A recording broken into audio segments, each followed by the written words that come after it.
Gravity false. मुझे यह series दिल से पसंद है। रहस्यों का एक बेवकूफ और महत्वाकांक्षी जासूस, क्योंकि यह मूल रूप से रहस्यों, समय यात्रा और कर चोरी के बारे में चुटकुलों से लथपथ गुप्त कोड़ों का एक स्वादिष्ट 85 परत वाला केक है। 1. माबेल द्वारा हाथ से बुने हुए स्वेटर की एक बड़ी मात्रा। लेकिन आज के रहस्य के लिए हमें 84 परतें पार करनी होंगी, क्योंकि कई लोग इसे ग्रेविटी फॉल्स का सबसे गहरा रहस्य मानते हैं। 1. अनुत्तरित प्रश्न। इस वीडियो में ग्रेविटी फॉल्स के बारे में बहुत कुछ बताया गया है। अगर आपने यह सीरीज नहीं देखी है तो पहले इसे देखें, क्योंकि यह वाकई देखने लायक है। अब सवाल यह है कि आखिर ग्रेविटी फॉल्स इतनी सारी अजीब चीजों को क्यों आकर्षित करता है। यह पहला प्रश्न था जो डिपर ने फोर्ड से पूछा था जब फोर्ड ने किसी प्रश्न का उत्तर देने की पेशकश की थी, और यही वह बात थी जिसने फोर्ड को ग्रेविटी फॉल्स की जांच करने के लिए प्रेरित किया तथा उसे पोर्टल बनाने और बिल के साथ सौदे करने की चरम सीमा तक ले गया। आज के रहस्य का उल्लेख शो में अक्सर किया गया था, लेकिन लगातार रोमांच के कारण इसे ज्यादा ध्यान नहीं मिला। इसके विपरीत जर्नल 3 के पन्नों में ग्रेविटी फॉल्स की अजीबोगरीब विषमताएं मुख्य फोकस हैं। यदि आप नहीं जानते हैं तो कुछ वर्षों से आप ग्रेविटी फॉल्स के लिए दुनिया की सबसे अच्छी एक्सेसरी के रूप में जर्नल खरीद सकते हैं। आज हम शहर में क्या चल रहा है यह समझने के लिए श्रृंखला और जर्नल 3 के बीच बहुत कुछ बदलेंगे। जर्नल के प्रथम पृष्ठ हमें बताते हैं कि फोर्ड ने 2 स्टैंड्स की कहानी में क्या बताया था। मूलतः अपनी युवावस्था में फोर्ड ग्रेविटी फॉल्स शहर और वहां होने वाली सभी घटनाओं का अध्ययन करने के लिए वहां गए थे। जर्नल ने इसे थोड़ा पूरक करते हुए बताया कि फोर्ड को संदेह था कि कुछ तो है, विचित्रता का एक भव्य एकीकृत सिद्धांत जो यह समझा सकता है कि ग्रेविटी फॉल्स में सब कुछ कैसे जुड़ा हुआ है। जैसा कि हम फोर्ड की कहानी में देखते हैं, आखिरी मेबल कॉर्नियो में ग्रेविटी फॉल्स में आने के 6 साल बाद वह निराश था और हार मानने वाला था। अपने सभी प्रयासों के बावजूद उसने कोई प्रगति नहीं की थी। अपनी खोजबीन के दौरान उन्हें एक गुफा में प्राचीन मंत्रों के साथ कुछ अजीब बातें मिलीं, जिनमें उत्तर देने वाले एक प्राणी के बारे में बताया गया था, और हताश होकर उन्होंने उन्हें पढ़ा। बाद में जब वह सो गया तो उसकी पहली मुलाकात बिल साइफर से हुई, जो दावा करता था कि वह एक प्रेरणा स्रोत है जो हर सदी में प्रेरणा देने के लिए एक शानदार दिमाग चुनता है। श्रृंखला में हम सीधे बातचीत नहीं देखते हैं, लेकिन जर्नल में कहा गया है कि बिल ने सुझाव दिया कि उनका इतिहास न कि सामान्य व्यवहार उन्हें जोड़ता है। हमारी दुनिया से परे एक कहानी, विचित्रता के एक आयाम में जो ग्रेविटी फॉल्स में विसंगतियों को उजागर करती है। इस प्रकार बिल ने फोर्ड को यह विचार दिया कि वह ग्रेविटी फॉल्स के ऊपर आयामी संरचना में एक कमजोर स्थान की खोज करे और उसमें छेद करे, ताकि इस समानांतर आयाम के अस्तित्व के साक्ष्य दर्ज किए जा सकें और यह साबित किया जा सके कि यह शहर की सभी विसंगतियों का मूल है। अब श्रृंखला में जो कुछ भी हुआ उसके बाद हम जानते हैं कि बिल की वास्तविक योजना फोर्ड के लिए एक खिड़की खोलने की थी, जिसके माध्यम से वह और उसके दोस्त गुजर सकें और अपनी इच्छानुसार हमारे आयाम को समाप्त कर सकें। इसलिए आयामी लीक की व्याख्या ने सारी विश्वसनीयता खो दी। हालांकि समुदाय में कुछ लोग अभी भी सोचते हैं कि यह कुछ हद तक समझ में आता है, क्योंकि आखिरकार फोर्ड ने बताया कि पोर्टल का निर्माण बिल द्वारा बताई गई कमजोर जगह पर ड्रिलिंग करके किया गया था। लेकिन यह फोर्ड की एकमात्र परिकल्पना नहीं थी। डिपर और मेबल बनाम द फ्यूचर नामक एपिसोड में फोर्ड कहते हैं कि उनके शोध के अनुसार ग्रेविटी फॉल्स वैली का निर्माण तब हुआ जब लाखों साल पहले एक बाहरी वस्तु वहां दुर्घटनाग्रस्त हुई थी। और फिर यह सवाल उठता है कि क्या यह वस्तु एक जहाज ही था जिसने शहर की विचित्र विशेषताओं का कारण बना, या फिर यह इसके विपरीत था, या फिर ग्रेविटी फॉल्स की विचित्र विशेषताओं ने ही जहाज को आकर्षित किया। यह छोटी सी दुविधा आज के रहस्य का आधार है, क्योंकि विभिन्न स्थितियों और संभावनाओं पर गौर करने के बाद हम 3 संभावित स्पष्टीकरणों पर पहुंचते हैं। पहली बात तो यह है कि अजनबी चीजों के प्रति आकर्षण एक प्राकृतिक नियम है जो उस क्षेत्र की अंतर्निहित संपत्ति है।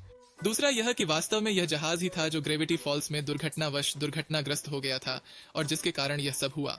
फोर्ड के अनुसार यह विचार जर्नल 3 द्वारा समर्थित है। अपने आयामों की यात्रा करते हुए उन्होंने पाया कि जो प्राणी जहाज को पृथ्वी पर लाए थे वे ट्रिलैक्स बीटा प्राणी हैं, और उनका अस्तित्व एक साथ 7 से 11 आयामों के बीच फैला हुआ है।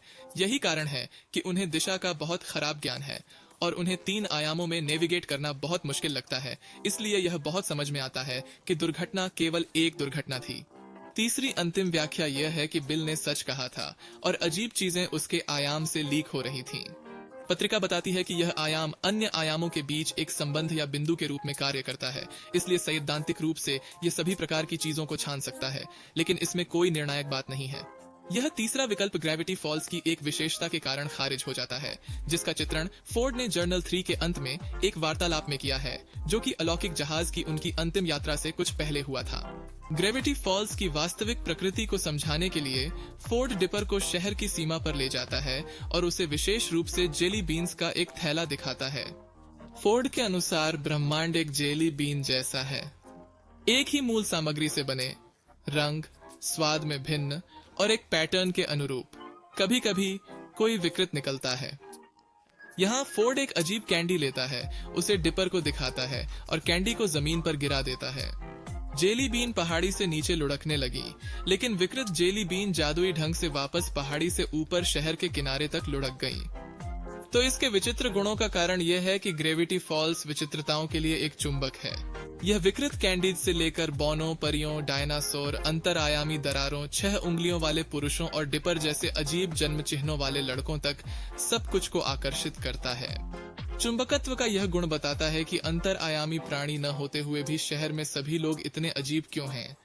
यह उन सभी वर्षों पहले क्वेंटिन ट्रेम्बले के आगमन की व्याख्या करता है और यह अंतरआयामी लीक से सभी विश्वसनीयता को खत्म कर देता है, क्योंकि स्पष्ट रूप से विचित्र चीजों के प्रति इसके आकर्षण में हमारी दुनिया की चीजें भी शामिल हैं, जैसे विकृत कैंडीज और अजीब इंसान। हम देखते हैं कि इस श्रृंखला में दुनिया बहुत अजीब है और यह अजीबता केवल ग्रेविटी फॉल्स तक ही सीमित नहीं है। इसके स्पष्ट उदाहरण हैं डार्लिन जैसे मकड़ी लोग तथा मरमेंडो जैसे मेक्सिको की खाड़ी में रहने वाले जलमानव। ग्रेविटी फॉल्स चरम एकाग्रता का बिंदु है, हर चीज दूसरे आयामों से नहीं आती।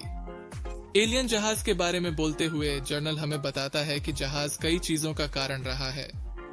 कभी कभी बिजली के व्यवधान के कारण शहर की लाइटें काम नहीं करती या पशुधन बीमार हो जाता है। कभी कभी कुछ कारें चुंबकीय रूप से सड़क से हट भी जाती हैं। जहाज पर दूर की दुनिया में पाए जाने वाले जीवों के अंडों और लार्वा के अजीबोगरीब नमूने थे। दीवारों पर निशानों को देखते हुए इनमें से कई जीव बच निकले और हम जानते हैं कि आकार बदलने वाला उनमें से एक था। दुनिया भर में अजीबोगरीब चीजें हैं, सिर्फ ग्रेविटी फॉल्स में ही नहीं। यह सिद्धांत कि सभी अजीबोगरीब जीव जहाज पर आए ज्यादा समझ में नहीं आता। एक और सिद्धांत है जिसका जिक्र करना जरूरी है, एक फैन फिक्शन। आप देखिए, ग्रेविटी फॉल्स से असंबंधित Hitchhiker Guide to the Galaxy की पुस्तकों में इन्फिनिट इम्प्रोबेबिलिटी ड्राइव नामक एक इंजन है जो यादृच्छिक चीजों को घटित होने देता है, जैसे परमाणु मिसाइलों को व्हेल में बदलना या ग्रहों को फ्रूटकेक में बदलना। एक फैन फिक्शन के अनुसार जहाज में इनमें से एक इंजन था और इसीलिए ग्रेविटी फॉल्स इस तरह है। और यह उसी तरह से बना रहता, एक फैन फिक्शन की तरह, अगर यह डिपर और मेबल बनाम के एपिसोड में जहाज के अंदर देखे गए कोडों में से एक के लिए नहीं होता।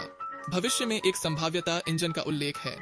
जर्नल 3 से पता चलता है कि फोर्ड ने पोर्टल को चलाने के लिए जहाज के इंजन का इस्तेमाल किया था, लेकिन इसके नाम से और यह कि यह लाखों सालों तक निष्क्रिय रहा, यह बहुत संभावना है कि यह सिर्फ एक संदर्भ है। जहाज का इंजन एक संभाव्यता ड्राइव है, जबकि सिद्धांत का इंजन एक अनंत असंभवता ड्राइव है, बिल्कुल विपरीत। दुख की बात है कि यह सिद्धांत कि सब कुछ जहाज की बदौलत है, उसमें और भी छेद हैं। जर्नल 3 में फोर्ड एक समय रेखा बनाता है। 65 करोड़ साल पहले डायनासोर थे और 30 करोड़ साल पहले अलौकिक जहाज का दुर्घटनाग्रस्त होना।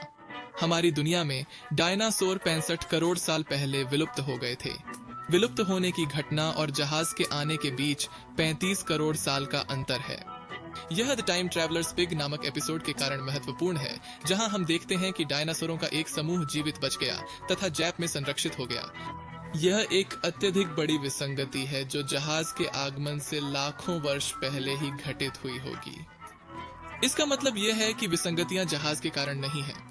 यहाँ तक कि जर्नल में दर्ज एक गुफा अन्वेषण में भी प्राचीन मानव के साथ प्राचीन और दुर्लभ जीवों के चित्र हैं जो डायनासोर जैसे प्रतीत होते हैं।